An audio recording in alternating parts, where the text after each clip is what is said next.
नमस्कार. शिकणं हे मुलांसाठी ओझं न वाटता एक गंमत कशी बनवायची, पारंपरिक पद्धतींच्या पुढे जाऊन मुलांसाठी शिकण्याची प्रक्रिया अधिक सकारात्मक आणि आकर्षक बनवण्यावर आज आपण बोलणार आहोत. चला तर मग पाहूया काही सोप्या पण तितक्याच प्रभावी पद्धती. मुलांना शिकवणं हे कधीकधी खरंच एक मोठं आव्हान वाटतं, नाही का? त्यांचं लक्ष वेधून घेणं आणि सगळ्यात महत्त्वाचं म्हणजे ते टिकवून ठेवणं.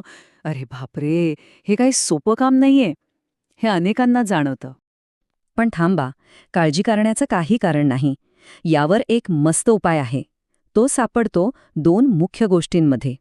एक तर त्यांची सर्जनशीलता, म्हणजे त्यांची कल्पनाशक्ती जागृत करणं, आणि दुसरं म्हणजे त्यांना शिकण्यासाठी प्रोत्साहन देणं, त्यांची प्रेरणा वाढवणं. आज आपण याच दोन महत्त्वाच्या मुद्द्यांवर सविस्तर बोलणार आहोत.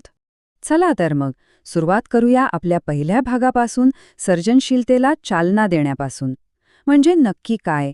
तर मुलांची कल्पनाशक्ती आणि त्यांच्या सगळ्या इंद्रियांना कामाला लावून शिकणं अधिक रंजक कसं करता येईल ते पाहूया. आणि ही सर्जनशीलता वाढवण्यासाठी आपल्याकडे 4 एकदम सोप्या आयडिया आहेत. पहिली, रंगांचा वापर. दुसरी, गोष्टी सांगणं. तिसरी, गाणी म्हणणं. आणि चौथी म्हणजे चित्र काढायला प्रोत्साहन देणं. चला एक एक करून पाहू. ओके, तर पहिली गोष्ट, रंग. ही सगळ्यात सोपी आणि प्रभावी ट्रेक आहे. रंगीबेरंगी खेळणी, चित्र किंवा चार्ट्स मुलांचं लक्ष लगेच वेधून घेतात. म्हणजे त्यांचं मन इकडे तिकडे भरकटण्याऐवजी अभ्यासातच गुंतून राहतं. रंगानंतर येतो नंबर गोष्टींचा. अहो, गोष्टींची ताकद जबरदस्त असते. कोणतं मूल आहे ज्याला गोष्टी आवडत नाहीत? अवघडात अवघड विषयसुद्धा गोष्टींच्या रूपात सांगितला ना की तो एकदम सोपा वाटायला लागतो. आणि सगळ्यात महत्त्वाचं, तो कायमचा लक्षात राहतो.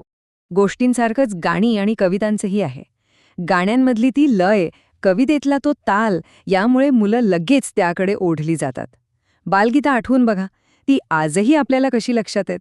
कारण त्यामुळे उजळणी करणं कंटाळवाणं नाही, तर मजेशीर होऊन जातं. आणि या सर्जनशीलतेच्या विभागातला शेवटचा पण तितकाच महत्त्वाचा मुद्दा, चित्रकला. मुलांना चित्र काढायला देणं, रंग भरायला देणं, ह्या गोष्टी त्यांच्या कल्पनाशक्तीला पंख देतात. आणि एक गोष्ट लक्षात ठेवली पाहिजे की हा फक्त टाइमपास किंवा खेळ नाहीये, तर हे सुद्धा शिकणंच आहे. बरं, तर सर्जनशीलतेबद्दल तर आपण बोललो.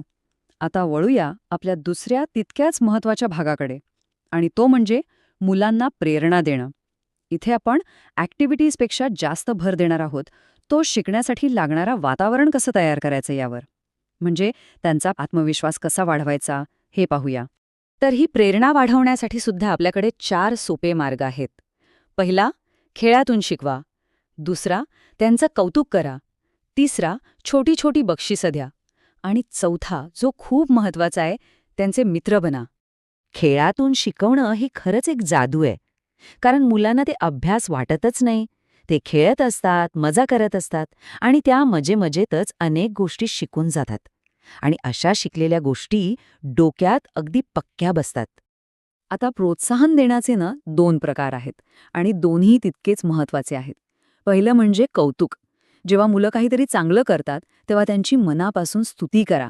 शाब्बास असं म्हटल्याने त्यांचा आत्मविश्वास आतून वाढतो. आणि दुसरं म्हणजे छोटी बक्षिसं, म्हणजे एखादा स्टार, स्टिकर किंवा चॉकलेट. यामुळे त्यांचा उत्साह अजून वाढतो. तर एक आतून प्रेरणा देतं, तर दुसरं बाहेरून. दोन्हीचा योग्य वापर करायला हवा. आणि आता सगळ्यात महत्त्वाचा मुद्दा, मुलांचे मित्र बना. एक शिक्षक म्हणून दरारा ठेवण्यापेक्षा एक मित्र म्हणून त्यांना समजून घ्या. जेव्हा हे नातं तयार होतं ना, तेव्हा मुलं आपोआप आपलं ऐकायला लागतात.